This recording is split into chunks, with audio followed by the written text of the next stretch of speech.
안녕하세요. 포유법률사무소의 서경선 사무장입니다. 오늘은 대여금 사건의 형사 민사 절차에 대해서 말씀드리도록 하겠습니다. 주변 사람들에게 돈을 빌려주고 못 받은 여러분의 떼인 돈 미수금을 받기 위한 절차인데요. 얼굴을 모르는 사람한테 돈 빌려줄 일은 잘 없기 때문에 보통 지인들과의 돈거래에서 문제가 발생합니다. 돈 달라고 해서 안 주면 지인이라 하더라도 결국 법적인 조치를 취할 수밖에 없습니다. 우선 민사적인 절차부터 설명을 좀 드려볼게요. 판사님 앞에 가서 그냥 이놈이 제 돈을 가져갔는데 안 갚아요 라고 얘기하면 아무것도 안 됩니다. 우선 소비대차 계약과 미상환 대여금이 존재했음을 입증을 해야 되는데요. 충분히 증거 자료들을 잘 준비해서 입증을 해 나가야겠죠. 보통 이런 돈 거래의 경우 친한 사람들끼리 이루어지는 경우가 많다 보니까 증거 자료가 없는 경우도 많은데 사용증을 미리 받아두시는 게 제일 좋고요. 금전 거래 하실 때도 현금으로 주지 마시고 꼭 계좌이체를 통해서 자료를 확보해 두시는 것이 좋습니다. 만약에 차용증이 없을 경우에는 어떻게 해야 되냐? 문자나 카톡, 통화 녹음 등을 통해서도 소비대차 계약의 존재를 입증할 수가 있습니다. 그러니까 돈 빌려간 사람이 현재 채무 사실을 인정하고 있다는 사실만 입증이 되면 되니까 친구야 지난번에 빌려간 돈 언제까지 갚을게, 뭐 돈 빌려줘서 고마워, 다음 달 언제까지 갚을게 등등 채무를 인정한 사실이 있다면, 문자랑 카톡 등이 남아있다면요, 소비대차 계약의 존재는 입증이 가능할 것이고요. 통장 입출금 내역 등을 통해서 채무액이 얼마인데 얼마까지 변제가 되고 나머지는 입금이 되지 않았다, 이런 사실을 입증하면 미수금의 존부도 확인이 충분히 가능할 겁니다. 자, 만약에 금액이 3천만 원 이하라고 하시면은 정식 소송 대신 소액 재판을 통해서도 해결이 가능합니다. 소송처럼 판결을 받을 수가 있고요. 한 번의 재판만으로도 간결하게 사안을 종결시키기 때문에 객관적인 증거들만 확보가 됐다고 하면은 간편하게 절차 진행도 가능합니다.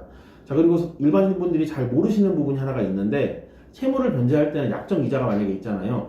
법정 변제 충당 방식에 따라서 이자랑 원금 순으로 충당이 돼야 됩니다. 이자가 먼저 충당이 돼야 된다는 얘기예요. 만약에 5천만 원을 빌려가면서 월 2% 이자를 지급하고 1년 후에 변제하기로 해놨는데 1년 지났는데도 이자도 안 주고 원금도 안 갚았어요. 그러다 한 2년 좀 지난 어느 날 2천만 원 정도에 변제했다. 그렇게 되면 일반적으로 원금이 그러면 5천에서 2천 갚았으니까 3천으로 됐겠네, 3천만 원으로 줄어들었겠네 라고 생각하시는 경우가 있는데, 이자를 먼저 갚아야 하기 때문에 2년 뒤 이자가 먼저 공제가 되는 겁니다. 자, 월 2%면은 5천만 원 꽂았으면 100만 원이잖아요. 2년이면 2,400만 원이 되고 갚아야 하는 돈이 총 7,400만 원이 되는 거예요. 여기서 2천만 원을 갚았으니까 총 채무는 5,400만 원이 되는 겁니다. 저희 회사에서도 얼마 전에 유사한 사례가 있었는데, 의뢰인께서 위에 얘처럼 3천만 원만 받아달라고 오셨는데 저희가 약정이자랑 원금까지 다 해서 4천만 원 이상을 받아들인 사례도 있었습니다.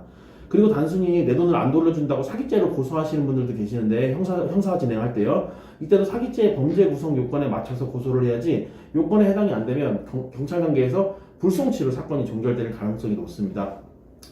사기라는 게 타인을 기망해서 착오에 빠뜨리고 처분 행위를 유발해서 재물을 교부받거나 재산상 이득을 얻는 행위거든요.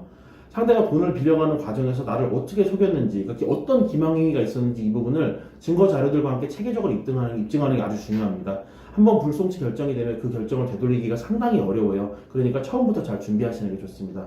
미수금을 받을 때 민사든 형사든 관련 분야 전문가가 아니면은 아까 말씀드린 것들처럼 사건 진행하시는 데 있어서 어려움이 많으십니다. 그러니까 꼭 전문가랑 상의를 하셔야 되고요. 저희 포유법률사무소에서는 대여금 관련해서 민사, 형사 모두 많은 사건 처리해 왔습니다. 충분히 도움드릴 수 있으니까요. 대여금 관련해서 궁금하신 점이 있으시면 지금 바로 저희 포유법률사무소로 연락 주시기 바랍니다. 그리고 이 영상 도움되셨다면 구독, 좋아요 한 번씩 꼭 좀 부탁드립니다. 감사합니다.